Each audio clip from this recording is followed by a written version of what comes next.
C'était dans une salle Solange Vallée pleine à claquer qu'a eu lieu la première conférence de la bibliothèque Béné-Excellence de la faculté des sciences de la santé. Et c'est Junior Goubalan, chercheur en intelligence artificielle appliquée à la médecine, qui a eu l'honneur de tenir cette conférence. Il est reconnaissant à la Fondation Vallée et à l'ONG Béné-Excellence pour cette opportunité qui m'a été offerte d'être le premier conférencier dans la nouvelle bibliothèque. Et l'idée, c'est d'une part de démystifier en fait l'intelligence artificielle, de leur faire comprendre que tout ce buzz-là qu'il y a autour de l'intelligence artificielle et des applications liées à l'intelligence artificielle ne doit pas être une raison pour se dire que leur domaine est menacé. Prévue pour durer 2 heures, cette communication a pris 3 heures en raison des questions de curiosité. Carl, Judith et Charbel, qui ont participé à cette conférence, apprécient. Cette conférence est une conférence que j'ai beaucoup aimée. Ça m'a rendu moins ignorant. Je vais dormir moins ignorant ce soir.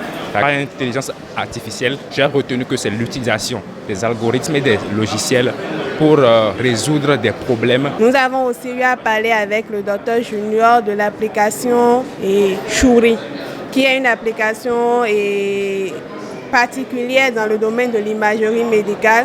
J'ai bien aimé parce qu'il y avait déjà le conférencier qui était un bon présentateur et qui nous a bien présenté son produit et vraiment nous l'a expliqué, surtout l'importance de Shuri dans l'imagerie médicale. Au cours de cette conférence, plusieurs intervenants ont évoqué la question de la menace des emplois. Il n'en est pas question, selon le conférencier.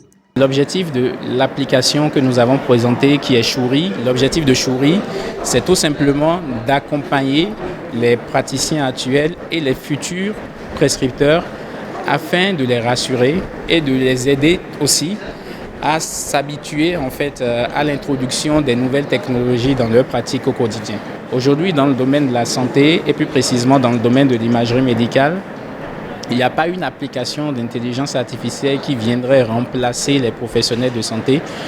Les dénonciations des revers de l'intelligence artificielle à travers le monde semblent susciter un tel tollé qu'on se demande s'il faut continuer à l'enseigner. Pour Junior, il est plus qu'opportun d'enseigner cette science dans un pays comme le Bénin. Je pense qu'on n'a pas le choix. On n'a pas le choix que d'encourager son enseignement parce que l'enseignement de l'intelligence artificielle, parce que si vous regardez bien dans le monde, en fait, il y a des pays qui sont déjà très très en avance. Il y a des pays qui sont complètement à la ramasse, pour parler de façon un peu vulgaire. L'intelligence artificielle, il faut l'enseigner. Il ne faut pas en avoir peur au point de dire on ne l'enseigne pas, c'est réservé jusqu'aux autres. Sinon, on finira, comme l'a dit quelqu'un justement tout à l'heure, on finira comme des consommateurs, comme nous sommes déjà, mais notre rôle ne sera qu'exclusivement que celui-là. Au regard de l'intérêt que les étudiants de la faculté des sciences de la santé portent à l'intelligence artificielle, il n'est pas exclu que ceux-ci créent les jours à venir un club d'intelligence artificielle sous la houlette de la Fondation Vallée et de l'ONG Béné-Excellence, actrice majeure de l'intelligence artificielle en Afrique.